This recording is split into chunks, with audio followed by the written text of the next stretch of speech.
Fin 1943, alors que le T-34-85 n'était même pas encore mis en production, les ingénieurs commencèrent à travailler sur son remplaçant.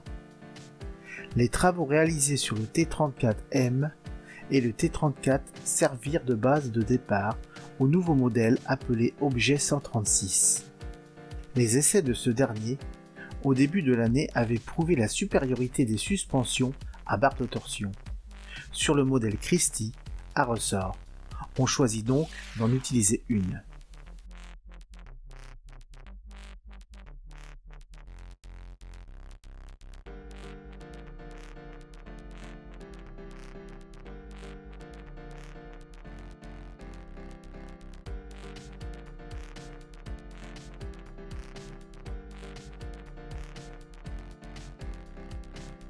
À partir du T-34M fut retenu surtout le montage transversal du moteur.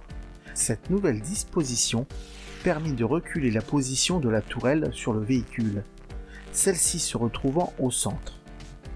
Le déplacement du centre de gravité permit alors de renforcer la protection sur l'avant du char sans pour autant sacrifier ses qualités de franchissement en tout terrain.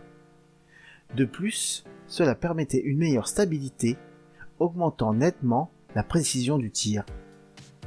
Le moteur restait un V12 diesel, mais un meilleur système d'injection augmentait la puissance de 520 chevaux. Le filtre à air avait été déplacé, ce qui permit d'abaisser la hauteur du compartiment moteur et la boîte de vitesse d'une nouvelle conception à 5 rapports avant.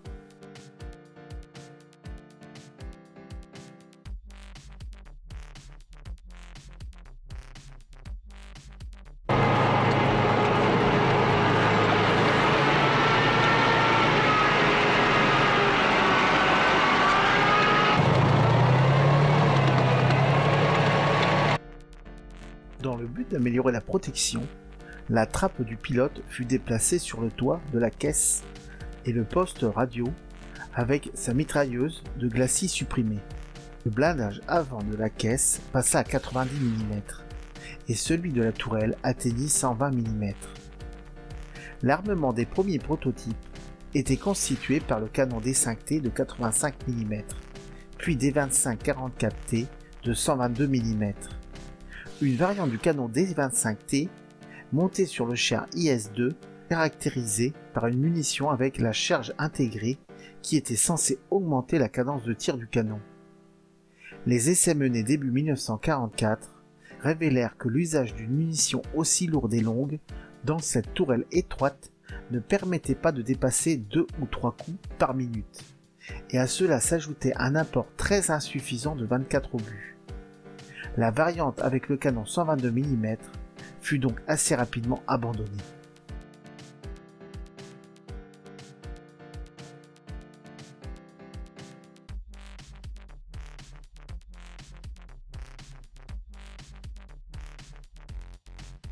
Ensuite apparurent des modifications sur un exemplaire armé d'un 85 mm. La suspension qui se caractérisait jusqu'alors par un espace entre la deuxième et la troisième roue de route vit cet intervalle déplacé entre le premier et la deuxième roue. Par ailleurs, l'écoutille du conducteur fut dorénavant complètement situé sur le toit de la caisse et le canon ZIS S53 fut adopté comme sur le T-34-85. À la fin de l'année, le char fut adopté par l'armée rouge et mis en production de série.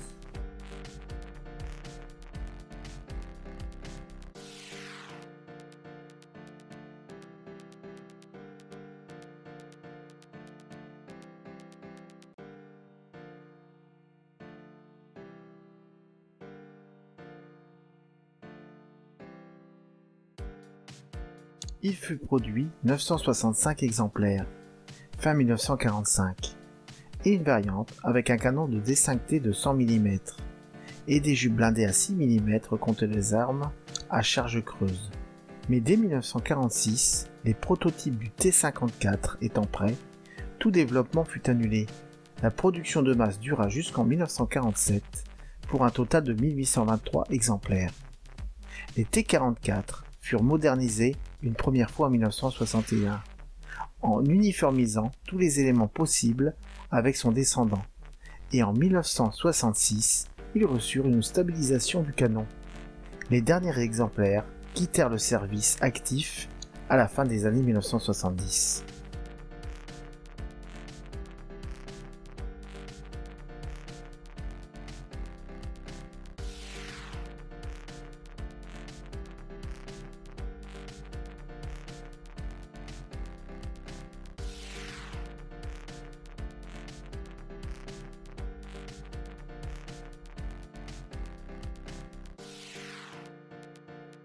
Un prototype désigné T-54 fut construit en février 1945 et testé cette même année. Par rapport au T-44, ce prototype avait un blindage frontal plus épais de 120 mm, une tourelle plus large et un blindage de glacis porté à 180 mm. Fin 1944 débuta le développement d'un nouveau char basé sur le prototype T-54 ou objet 137, qui deviendra le futur T-54 de série. Les efforts portèrent principalement sur la conception d'une tourelle plus large pour loger efficacement le canon de D10T de 100 mm et sur l'augmentation de l'épaisseur du blindage, du glacis, de la tourelle qui devait être portée à 200 mm. La motorisation était également revue. Le char serait propulsé par un moteur V54 diesel de 520 chevaux.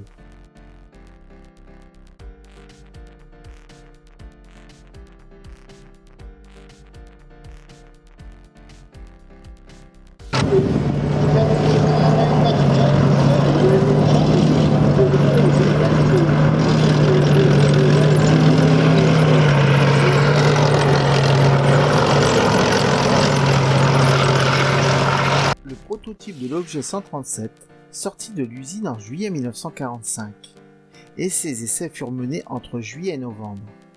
Souffrant de défauts de jeunesse, environ 700 T-54-1 furent construits jusqu'en 1949.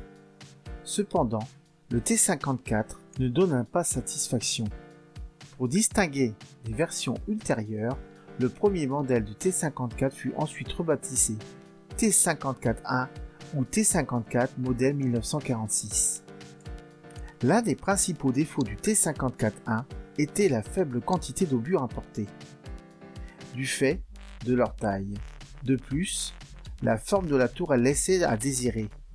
La tourelle hémisphérique du char lourd IS-3 avait en effet les faveurs de l'armée soviétique. Un nouveau modèle de char avec une tourelle modifiée vit le jour en 1949, l'objet 137R, qui deviendra le T-54-2 ou T-54 modèle 1949.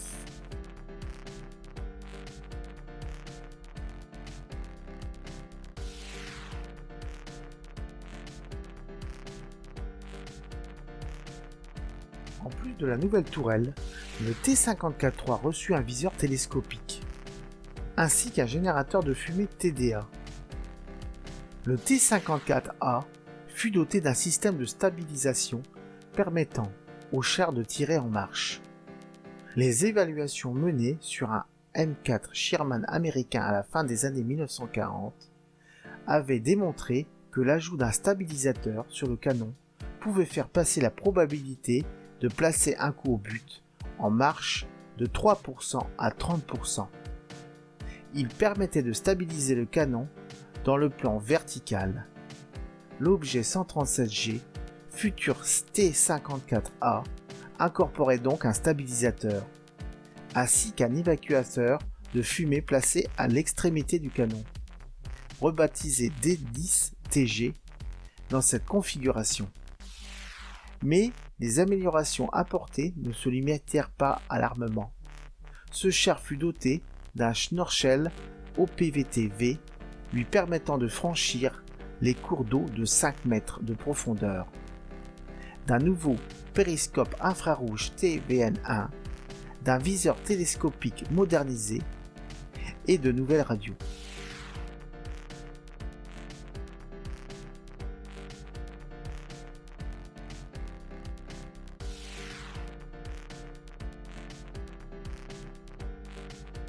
La production en série du char débuta en 1955 et 4602 exemplaires furent produits en URSS jusqu'en 1957 pour renforcer les unités blindées des pays du pacte de Varsovie. Khrouchtchev décida d'autoriser la production du T-34A en Pologne et en Tchécoslovaquie pour remplacer les T-34-85. La Chine fabriqua également ce char sous licence, sous la désignation de Type 59. La poursuite du développement du système de stabilisation continua dans le but d'augmenter les chances de toucher le char ennemi de 30% à 60%. Pour cela, l'Institut réalisa un système stabilisé horizontalement et verticalement, qui fut monté sur les 3 prototypes de l'objet 137G2 en juin 1955. Après une série d'essais, le char fut accepté pour la production en série en août 1956, sous le nom de T-54B. Ce dernier commença à remplacer le T-54A sur les chaînes d'assemblage en 1957 et fut produit à 1555 exemplaires jusqu'en 1958.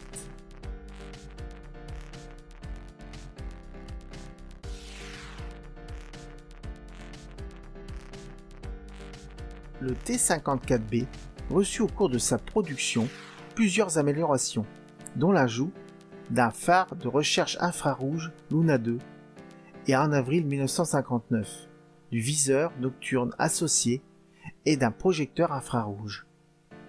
Au milieu des années 1960, un programme de modernisation des T-54 fut lancé, consistant à installer sur ces chars certains équipements du T-55. Tous les T-54 modifiés furent rebaptisés T-54M. Les T-54A modernisés, rebaptisés T-54AM, et virent leur capacité de stockage en munitions augmenter de 9 obus de 100 mm. Leurs moteurs furent également remplacés par des V55.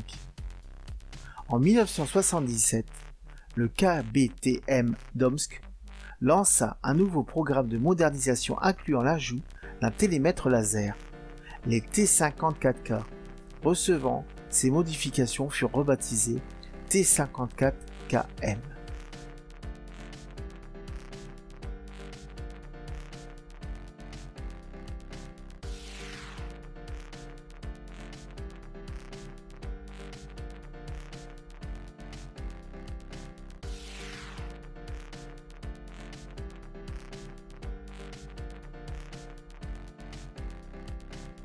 Le T-55 naquit sous le nom de code objet 137G2M, bénéficiant de nombreuses améliorations apportées au T-54B ou objet 137G2 et d'une protection NBC désignée PAZ servant à la fois à contrer la suppression due au souffle nucléaire et à mettre l'habitacle en légère surpression pour éviter l'introduction de poussières radioactives ou d'agents chimiques.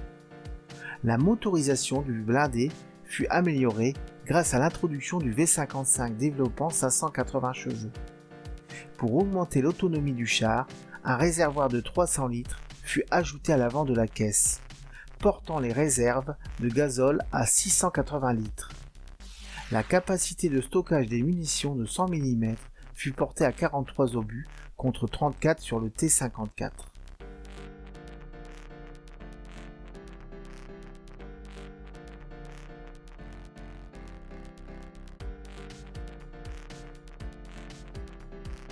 Avec l'adoption du système PAZ, le toit de la tourelle fut redessiné. Le dôme de ventilation situé sur le côté droit, juste derrière le masque du canon, furent supprimés.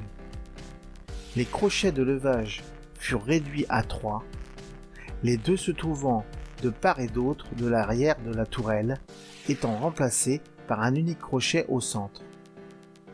Un nouveau générateur de fumée TDA fut ajouté, tandis que la mitrailleuse de 12,7 mm sur l'écoutille du chargeur fut retirée, son efficacité contre les avions à réaction de l'époque étant sans effet.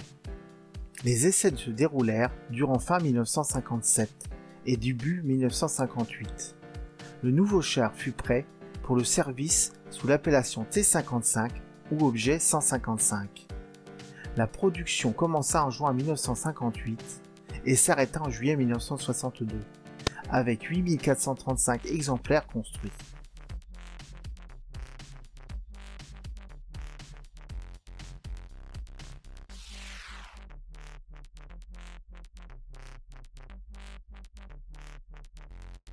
Bien que le PAZ soit efficace contre la suppression engendrée par le souffle nucléaire, il l'était beaucoup moins pour protéger l'équipage contre les radiations.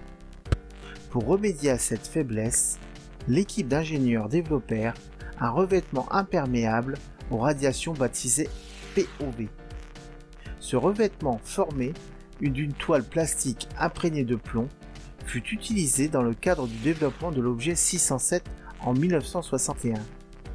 Pour compléter la production NBC, un système de filtration d'air fut ajouté pour venir renforcer l'action de la surpression de l'habitacle dans la lutte contre les agents chimiques. Ces modifications donnèrent naissance au premier prototype de l'objet 607, construit dès le deuxième semestre 1961. Suite au résultat des essais, le blindage fut déclaré bon pour le service en février 1962, sous le nom de T55A ou objet 155A. 4435 exemplaires construits.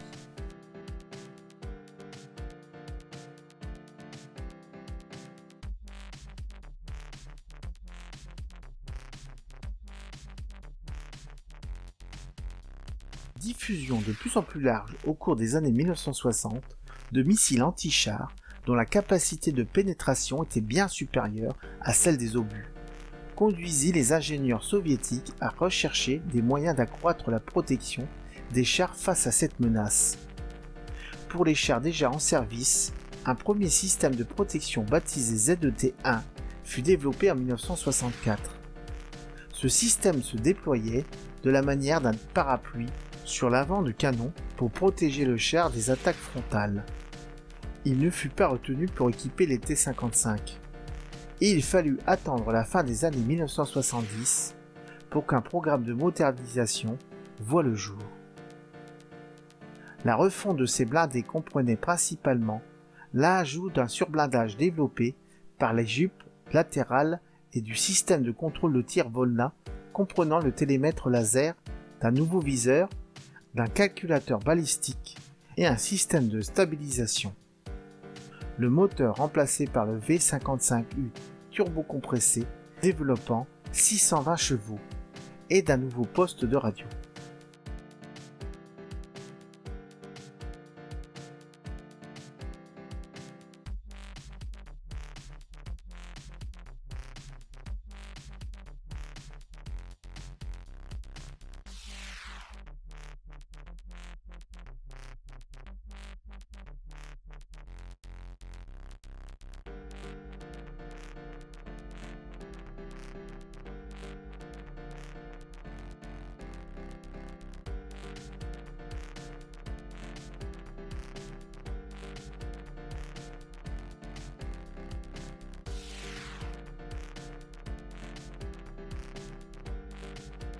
Une partie des chars modernisés furent adaptés au tir de missiles 9M117 intégrés dans le système, à partir de leur canon de 100 mm.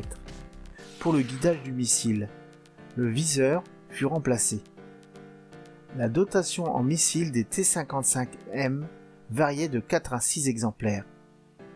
Dans un second temps, nouveau moteur pour le T-55 refondu par le moteur V46-5M du T-72 développant 680 chevaux. Les chars bénéficiant de ce nouveau moteur furent désignés T-55M1 et T-55AM1.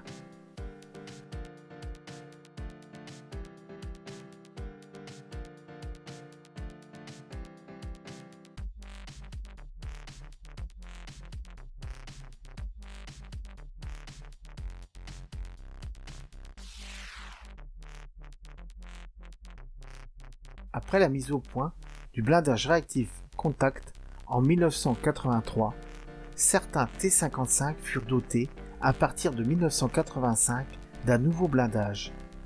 Il était identifié par les appellations T-55MV et T-55 AMV, le V ajouté au suffixe explosif en français. Ces chars furent peu répandus dans les unités des forces terrestres soviétiques, mais plus utilisés par l'infanterie de marine. Ce char reste à l'épine dorsale des forces blindées soviétiques jusque dans les années 1980. En 1988, les T-54 et T-55 représentaient encore 36,5% des effectifs des divisions blindées. En 1990, 3140 T-55 dans ces différentes variantes se trouvaient dans la partie européenne de l'URSS et dans les pays de l'Europe de l'Est. En 2010, on dénombrait encore 1200 T-55 dans l'inventaire des forces terrestres russes, la plupart étant placés en réserve.